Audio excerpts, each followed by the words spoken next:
আসসালামু আলাইকুম। দেখেন দোস্তরা, এই যে একটি মাছ, এটা দেখা যাচ্ছে যে পুরোপুরি মরে গেছে, কিন্তু আসলে এটা এরকম একটা মাছ যেটা আসলে পানির মধ্যে দিলে এটা আল্লাহর কুদরতে এটা আবার জীবিত হয়ে যায়। অবিশ্বাস্য হলেও আসলে এটাই সত্যি। আসলে এটা একমাত্র আল্লাহ তাআলার কুদরত ছাড়া এটা সম্ভব নয়। আমি প্রথমে দেখলাম যে আমি নিজে অবাক হয়ে গেছি। দেখেন, আপনারা একটু দেখেন।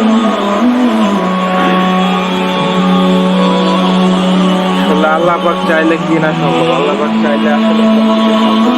এইটাই হচ্ছে তার একটা উদাহরণ। মাশাআল্লাহ, মাশাআল্লাহ।